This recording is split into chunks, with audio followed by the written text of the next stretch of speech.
how to say, la liaison. Well, my next question is, can the law as the masculine and the thing as the feminine coexist without one eliminating the other? Is a structured freedom possible?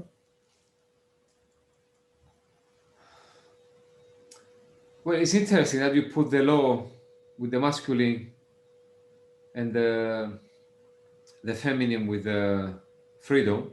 If I listen well, I think I wouldn't do that, because immediately you put it into a binary, and immediately you put it into a dimension of the symbolic and some sort of a structure and a fantasy. I disagree with people that they spoke about the masculine and the feminine. Of course, I understand that the signifier is always masculine, but when we speak about the feminine, in my opinion, we speak something beyond the signifier. So there cannot be a distinction, even though we use these terms, there cannot be a contradiction or one is the other. In the feminine, there are laws, but how that Lacan called the names of the father, they operate there. I never spoke about it, but desire, the same way that desire, if the mother has desire beyond the child, her desire is the greatest name of the father. If she has desire for something beyond the child, it is that which functions as a proper, desire is the real father. Okay, so in the feminine, we've got only that real father operating, not in terms of telling you where to stop, but what is your orientation? Because you understand your orientation, then immediately things are left out and are stopped, but not because we stop them. The purpose of that dimension is not where to say no, but it's your yes. It's a yes though outside of the structure. It's you just say yes to your desire, and there you've got what Lacan says, the real father. That's my opinion, the real father. It's very interesting, and I wonder if we should. And this is where I mentioned earlier the death drive, but when it operates in that dimension of the feminine, it is not the death drive, because death drive needs a limit. If you have a limit to surpass, the pleasure principle, which is that by itself is phallic because it operates with the phallus and the knots. If you've got the death drive, that which can go beyond the limits, but in that dimension it can function in the abiron, in the infinite, then it's not a death drive anymore. Okay, it's a divine drive, because it just operates and it seeks whatever makes you breathe. That's its function. Mm-hmm.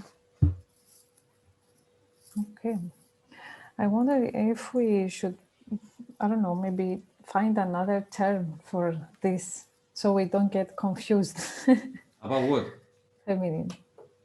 Because as we use the word, it comes immediately in my head anyway. It's well, it's like the binary is there. It exists. Let me separate it for you to make it more clear. If you speak about the masculine psychoanalysis, you speak clearly of the psychoanalysis with the signifier. You can produce their great results. People can find their orientation in life. You can even form analysis with that way. And the same you can do with the other. It's not one plus the other. It's one, and there is another one. It's two different things. But in the way I interpret them and in the way I explain them, they are totally different things. Okay? Mm-hmm. That's why Lacan says, one of the reasons he says there is no sexual relationship, because constantly we try to complete our image with the other. We reduce the other into an object. Now, going to the formula of sexuation, I said it a couple of other times, in relation to what I was saying today, we can replace I forgot the German name. Somebody please remind me who knows Freud. The Uber, the super father. How do you call it? The primal father. Uber. Urvater. Urvater. Thank you. Okay. In the formula of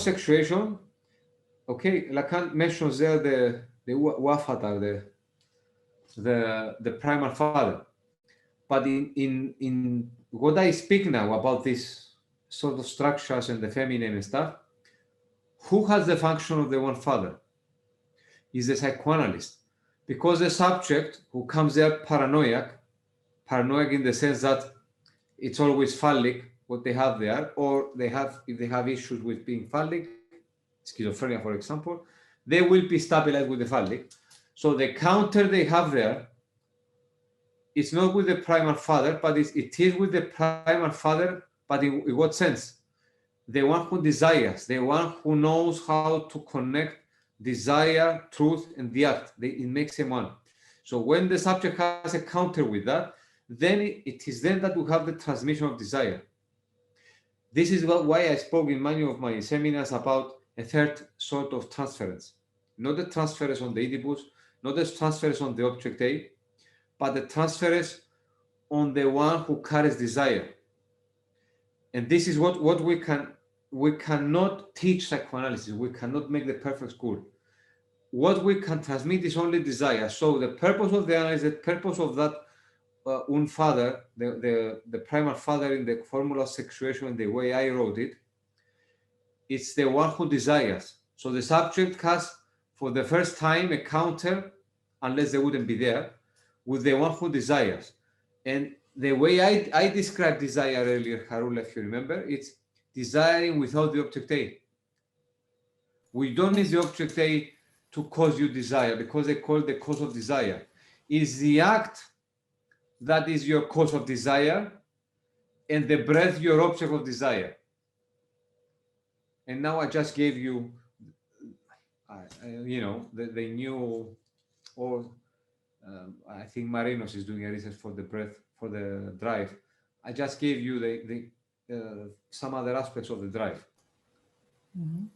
Okay, so in that feminine, in that operation, the psychoanalyst is the one who carries not the object A, but the one who carries desire.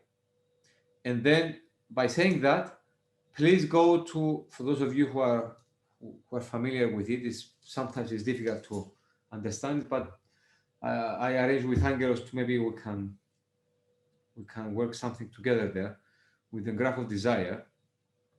If you take what I said today and into the previous interview with Marinos in mind and approach the graph of desire, then you will understand the operation of psychoanalysis and the counter with the psychoanalyst done, but as an orientation of psychoanalysis towards the space where the act can be facilitated. We are not saying that it will be facilitated, but we create the space, and then there is possibility it's on the analysis. Okay? And it is a place that it is not melancholic. It is not an atheistic place. It is where the faith that the act can be enacted exists in the analysis. And what is this desire? Desire in the act. Desire, it's a myth, not a fantasy. Okay, although they might have same topological functions in different levels. It's a myth to be enacted, to actually enact it, to give it a body. It doesn't give you a body like the fantasy, but you have to give it a body to the act. And this is for Virginia, because she's doing a research on the act.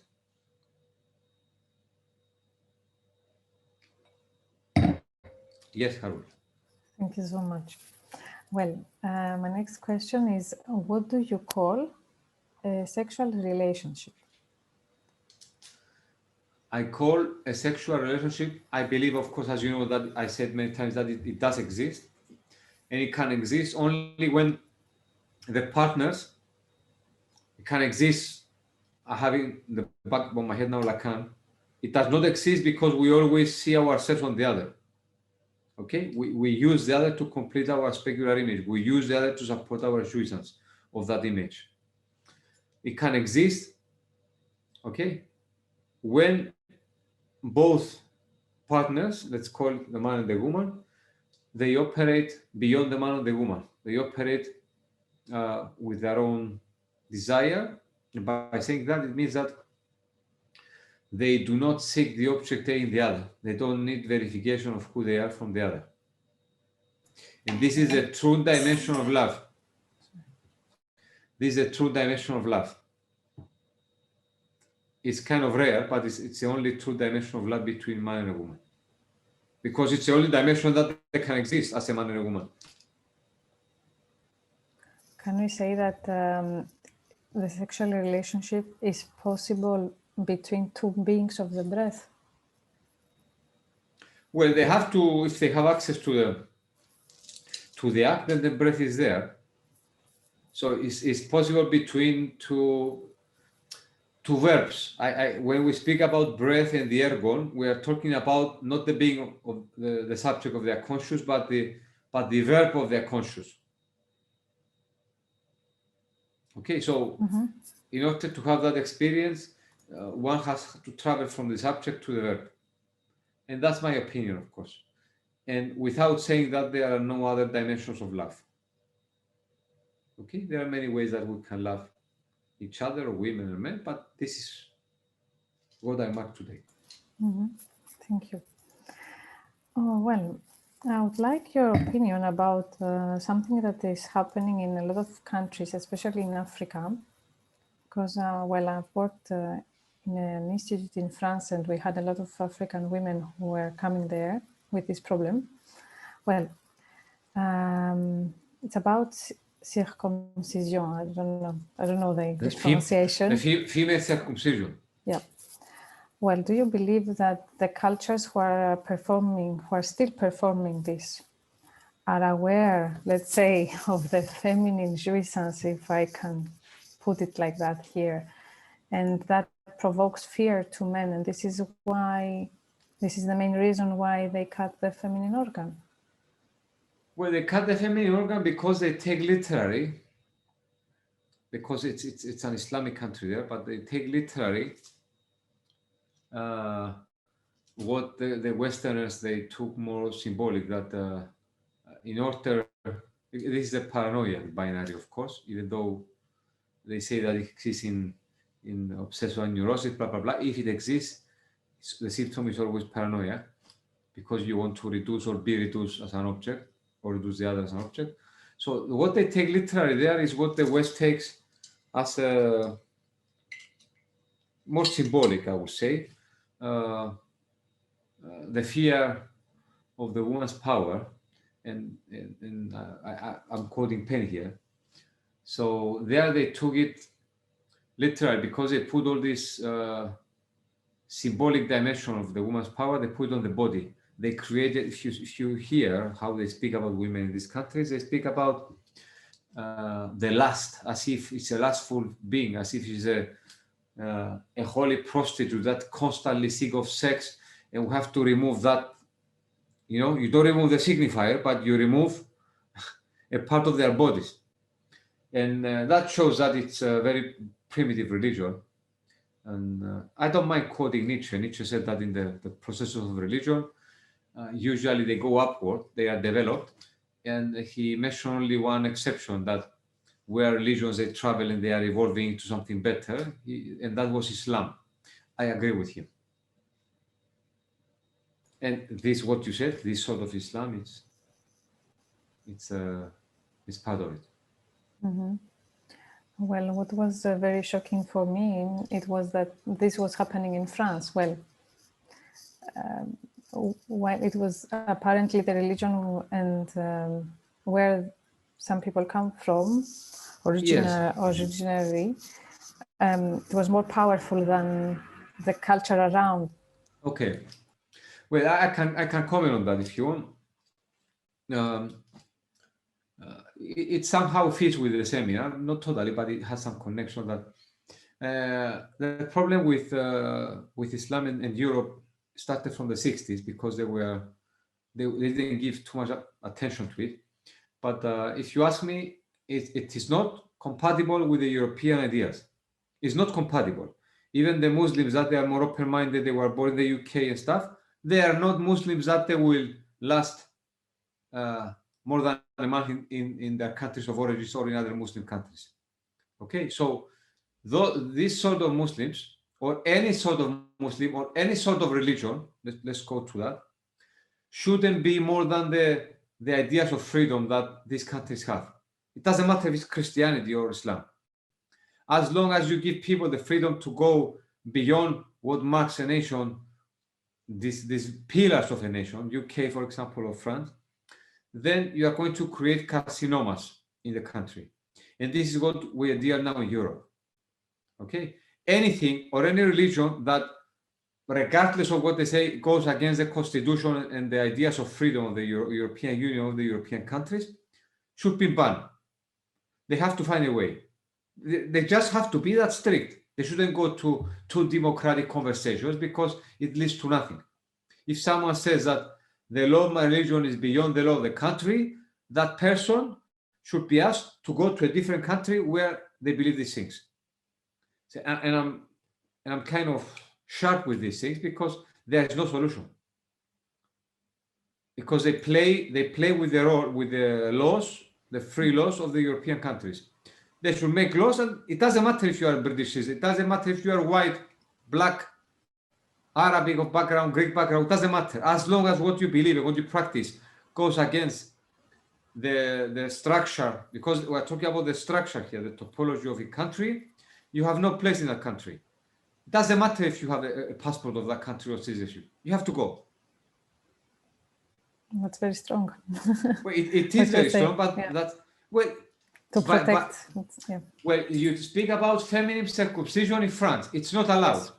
Yes. If somebody does it and they do it secretly, these people, they shouldn't be considered French. It's very simple.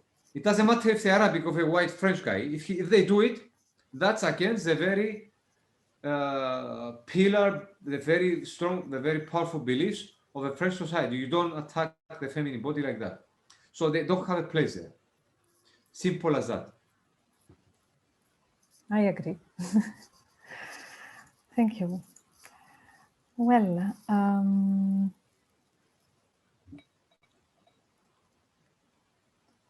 okay, it's I have one question about again the dusting and the freedom. Yes.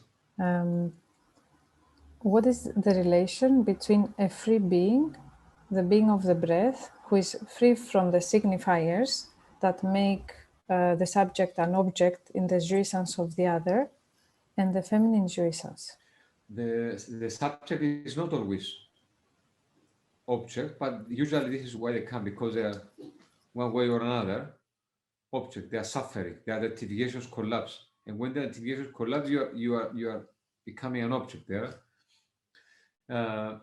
So it's not always the case. The dasding is the object of desire, and by saying that, immediately we shift the dasding from the unattainable, and we remove that which cannot be said, and we introduce there the act, and we remove the dasding from lack, and we place it on the parousia, on the presence. So we say that desire is not based on lack, but desire is based on the presence of your own act. Tell me again the questions. What is the relation between a free being, that we call the being of the breath, who is free, well, this you commented already, and the feminine jouissance, the relation between... I called it being of the breath. Well, this is what I have understood from your previous seminar. The being of the breath is the ErgOn. Okay? Because it's a verb. It's a verb. Not the subject, but the verb.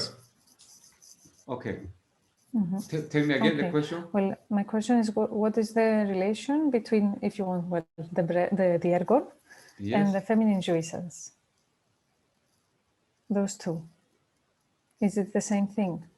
Well, they're not I the think same. You answered already, but I got... It's okay.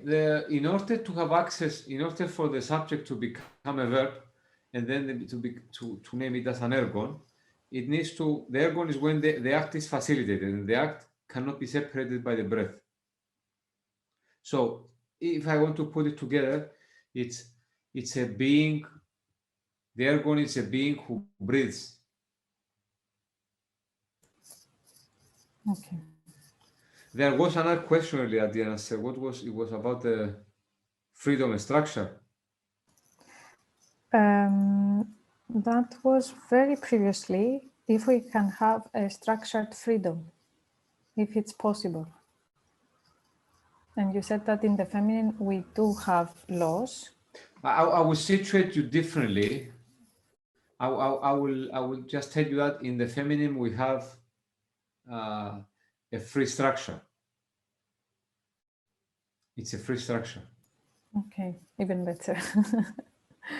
Because you've got a constant recreation of the point of reference. Okay. Well, and my last question, because I think, well, I'm not sure if I took more time than I should. That's fine. Is the breath a mystery, and how can we find this mystery?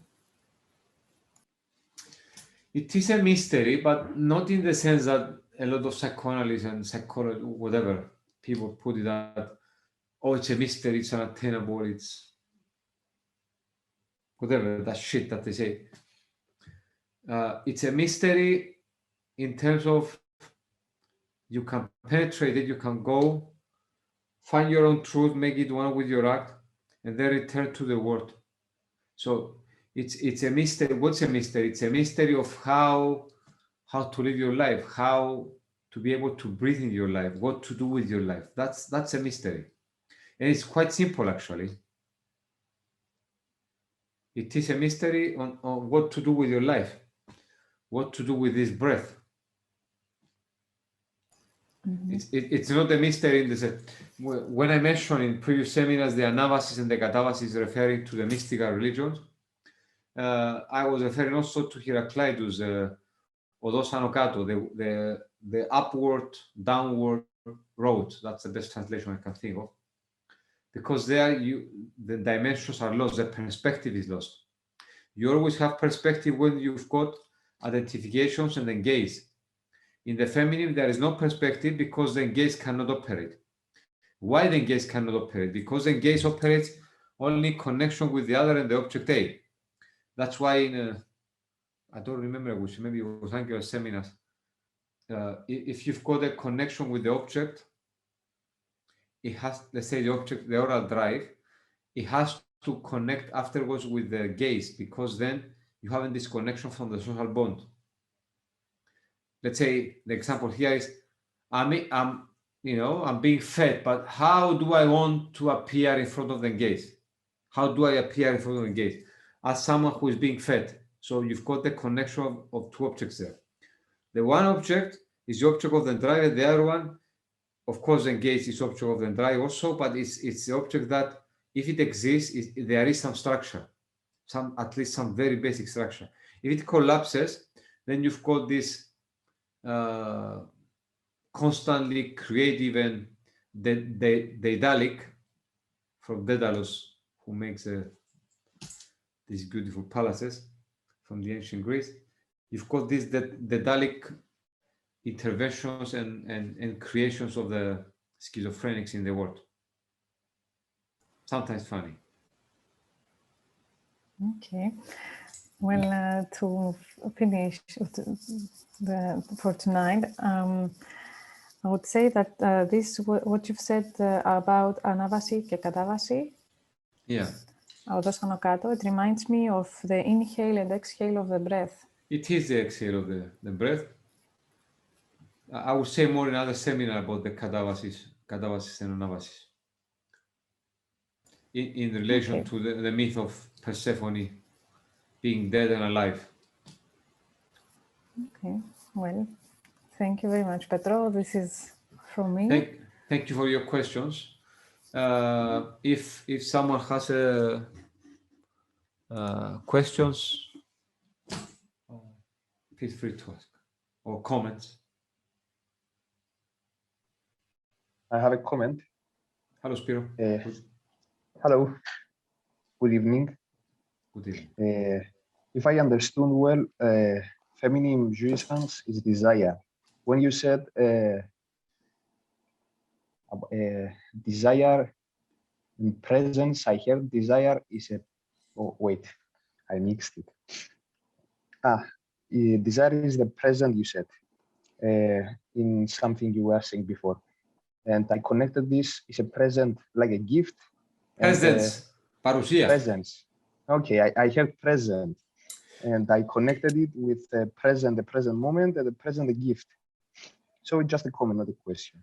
When you identify with you, when someone identifies with their act, what is lost there is a distinction of present, past, and future, because that relates to a trauma.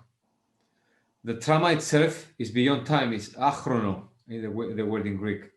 So when they speak about psychoanalysis, about going to the past, it's just a big stupidity, because and this is where we can situate the Moebius strip again, because the trauma is constantly beyond time.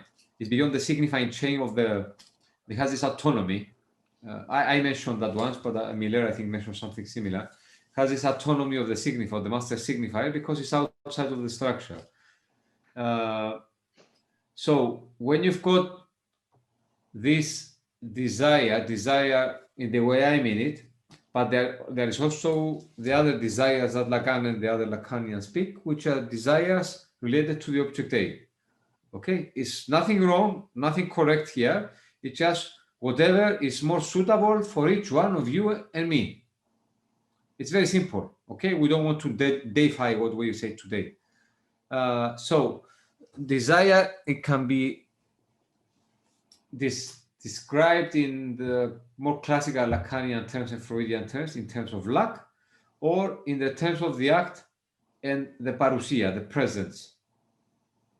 Did I answer? Yes. Okay. Thank you, Spirit. Thank you. I have a comment. Who's drinking beer? Elena. No, somebody was drinking beer. Marina? Whiskey? Wine. Okay. Sorry, Elena. I just saw a big bottle. No, I'm drinking water. Okay. Yes, Elena. No, it's something I've been thinking of for quite some time. Is the breath? And I find it very interesting because in Greek it's pnoi. Yes. Pnoi comes from the same root as pneuma. Yes. Yes. And we also, in our religion, have this metaphor of being given life and soul through the breath of God. Yes. So it just sort of I would connect. Fits together with everything else you say. Yes. With the divine, this element of divinity you mentioned. Yes. In fact, there is this connection, and actually, I use the word pneuma in quite a few occasions, and I use it in Greek, even in my seminars and writings, because the pneuma, the pneumatikon soma, it's the body of the resurrection, as Saint Paul says. It would be a pneumatikon soma, a body of a spirit. So it reminded me of feminine jouissance. The pneumata also, pneuma, which means spirit in plural, were the punctuations of in Orthodox Greek, the dasia perispomeni, which, what do they mean? They mean rough breathing, longer breathing, and shorter breathing. So if we take it to the Lacanian terms, and maybe Angelos will be interested in that, the punctuation that was from there, it wasn't on the signifier, but it was on the letter. It was how you will draw the letter, how the voice will expand the letter, how your breath will expand the letter. And a few examples that I mentioned a couple of times is, without the perispomeni and dasia, it's a omega, omicron. The omicron is o, omega is o. So this sort of punctuation, this sort of psychoanalytic punctuation, was to facilitate and do something with the breath. And the breath is trapped is trapped and exists in a different way within the structures, within the fantasy, within the signifier. We breathe because we have a place in this fantasy. We have a place in our symptom. We elaborate our symptom and we make it a symptom. So that's one way to breathe. The other way is to create something else, a different structure, where the proper breath can be facilitated. Also, what you said about the breath of God, Freud mentions this in the Moses. He speaks about the breath of God. He even mentions, I'm not sure if he mentions the Hebrew word. He speaks about the God breathing life onto the first mistake, Adam, the man. I'm quoting Nietzsche. He spoke about the woman was God's second mistake. I wrote something yesterday, and he referring there to that the man was the first. But I wrote yesterday a small article that he was wrong because he should know as a. And I wrote he's wrong because the primal sin of every creator is that when they start believing that they can live their life without creating, that there is another way to live their life without creating, and that was his mistake. And I referring to that's why he created the other mistakes. The man. I also agree with what you said about finding a place for words like magical. Yes. In psychoanalysis. It is a nice signifier, not being used often. I think Miller used it a couple of years ago once. I think Penny or Angelos, I think it was Penny, showed me the article. But we have been using it in our school. Have been using words like miracles and magic without having the connotation of religion. But having respect to the mystery of the analyzer to perform its own act. No, I agree with you on that. Yeah, that's been my experience as well. That's a very good experience. Thank you, Elena. And as for Islam, I agree with you, by the way, because if you are going to be tolerant, I mean, that's again, both must respect. Acceptance, tolerance, both must respect the game. If you play the game with somebody who doesn't respect it, yes, it doesn't work. But to avoid the fatwa, let's say we just say what Nietzsche said. It was Nietzsche. We just I don't know. I didn't read that in Nietzsche. Thank you, Petro. Another question, Penny, any comment, Angelos? It's a very, very interesting presentation. Lots and lots of points for, I'm sure it will stimulate lots of ideas and questions. I mean, there's, I made lots of notes, but like I said, these will unfold over time. What I would like to say to Charoula, when you were speaking about the question of female genital mutilation, and I think you spoke about the term feminine jouissance. The thing is for us not to confuse the jouissance of women with feminine jouissance. Feminine jouissance is present for all subjects, right? It's really the foundation of life.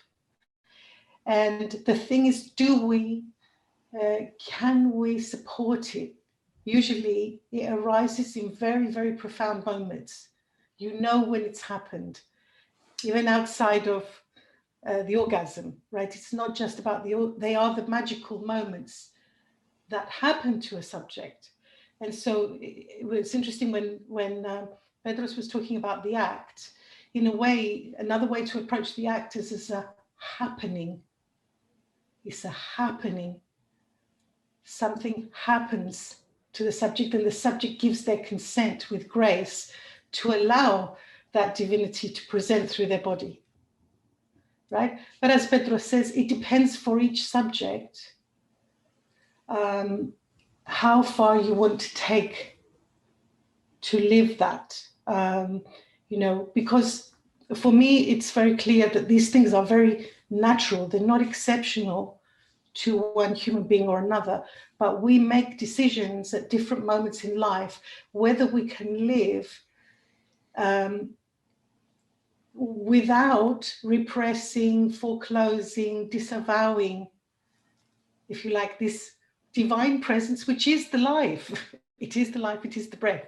So in a sense, for me, feminine jouissance is on that basis, but not, as you're right, it's a problematic, because it's so easy to confuse the feminine with women. Yes. Right? It doesn't mean there isn't some overlap, but there's also overlap with men. There are profound moments that each of us can experience, and we experience those before we realize, and then next time maybe we defend, because these things happen in a moment of, they're special moments, and we don't necessarily want to repeat them. And often we make decisions to repress, to foreclose, to cover it, even to banalize and stupefy ourselves, not to reveal. Because when the divine is present in us, everybody can feel it. It's so beautiful what you say. Right. So, you know, but this is life, and we're all breathing that. But we keep it a bit eclipsed because it's not so easy to be able to handle it until you're ready. It's not that it's so terrible or so difficult. It's just that you need a formation. You need something to be supporting you to do that. And really, in a way, it's unsupportable outside of you. You have to be able to handle it yourself. And keep your name, because in that place you are nameless. You have no name in that place. You're not an object that can be named. You are just pure presence. So that's it. But it's a wonderful, you know, and it's Thank you very much. It's wonderful that, you know, Petros is able to give this systematic structure to articulate these things, because it's otherwise the feminine has no place to stand with any continuity. It comes like lightning and it goes, right? That's why we can't speak about it. Not that nothing can be said about it, but we lose the continuity because it comes in instances, right? But Petros makes it possible to sustain some kind of conversation, and it's great. Yeah, I salute all of you. Very interesting. Thank you. Very interesting. While I was listening to this presentation, I was writing, and I wrote something here, which was, at the beginning there was desire, something you very often say in your writings, Petros. A question now.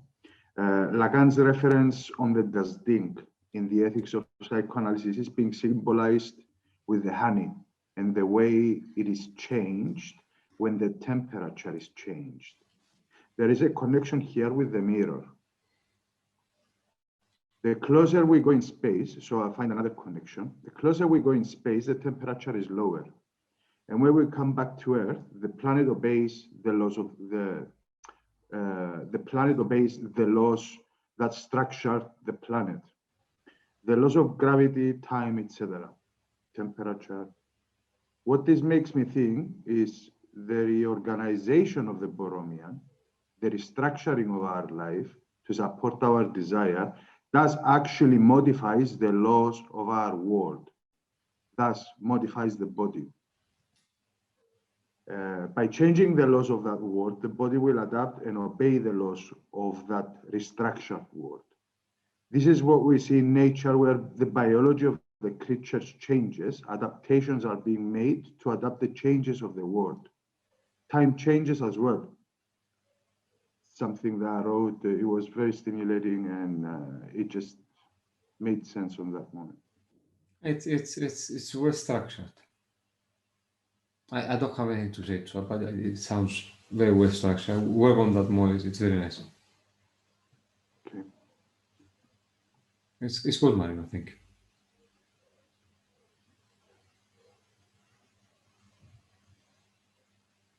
I'm not responding because it's something you elaborated. There is no question. It just sounded very musical in my ears. Okay. There is a question, actually. Can we say that it is only the das Ding? It is only what? The das Ding. I don't understand the question. So the core of our being is the das Ding. Well, the core of the ErgOn is, and I don't know if you want to make it for everybody, but it sounds like a good course of life to try to find your breath. If we put it like that. If the das Ding is a breath, it sounds like a good orientation for life for different people. The breath is different for everybody, to find what makes them, what sort of act of life can provide them with their breath. Sounds good. Okay. That's a really interesting question that you raised there about das Ding, because I think what this conversation, what Petros introduced here, is re-signifying what we conceive of as das Ding. Yes. So really what you're saying here is das Ding is not the mother, the incestuous object, all of that stuff. It becomes the core of the being, right? Yes. So this is a different, it's opening up the field of das Ding to other significations, other resonances. And in a way, that may well be precisely what becomes confused with the relation with the mother. So let's say the psychoanalytic procedure experience is precisely to enable the subject to retrieve, to disentangle itself, to disidentify itself from the entanglement with, you know, the idea of the mother, and to assume their core for their own core. But it requires many things to be in place: the ability to subjectivize, a different relation to a law. When the question of law came up earlier, that was also very interesting to note. What came up in my mind was there's man-made laws, and then there's the laws of the cosmos, right? So we, you know, the laws of the cosmos, we can't, we can't play with them, we can't bend them. I mean, the real ones, they're not negotiable. They simply are the very foundations and disciplines of our existence. And if we come, in a way, the law of desire is one of those, because if you're going against the grain of your desire, you suffer. Basta. There's nothing more to be said. If you're suffering, it's because at some level you are not in line with your own desire. You're not in sync with your own desire. It's a fundamental principle. It doesn't matter who you are. That's a real law. Okay, but we have, you know, human laws. We misunderstand. We, you know, whatever. So there's human laws and man-made laws. Man-made laws and let's say divine laws, cosmic laws.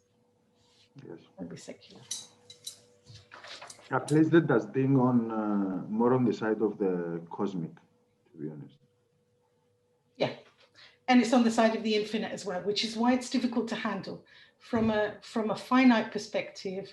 You know, our concepts begin with being, we have infinite experiences which surprise us, and we have dimensions of mystery, but really our stability initially, we have to find our place among the parameters of the material social world, which is all sorts of limits, all sorts of prohibitions, all sorts of blocks and conflicts and whatever.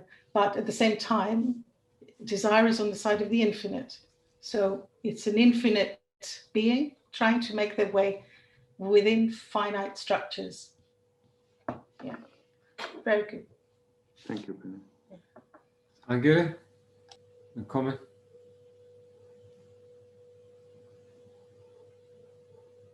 Angela, with me? No comment, actually. Thank you, Petros. I had many thoughts during your presentation, but no. Okay. I don't have actually something now to say. Okay. Maybe later. Yeah. I have one more comment, if that's okay. It's something, it's pretty much a realization. I do this metrics when I sleep, and I measure the hours of sleep plus the times that I'm in deep sleep or REM sleep, or how many times I'm awake, etc., etc. At the same time, it measures the oxygen in my body. There is a measure of the oxygen in my body. And every time before I go into REM sleep, which is the sleep that makes me dream vividly, etc., regardless if I remember or not, the oxygen levels in my body are lower.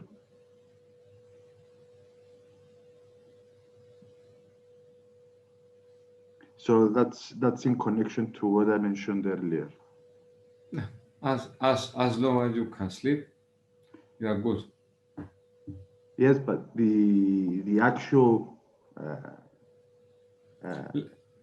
let's not confuse the breath we are talking here about with the biology of the breath, because they are totally different things. Even though your watch says interesting stuff, let's not mix it with psychoanalysis. Okay. Anybody else, or to close it here? Okay. Charoula? Thank you very much, Petro. Thank you, everyone, for attending. And I hope we will see you very soon.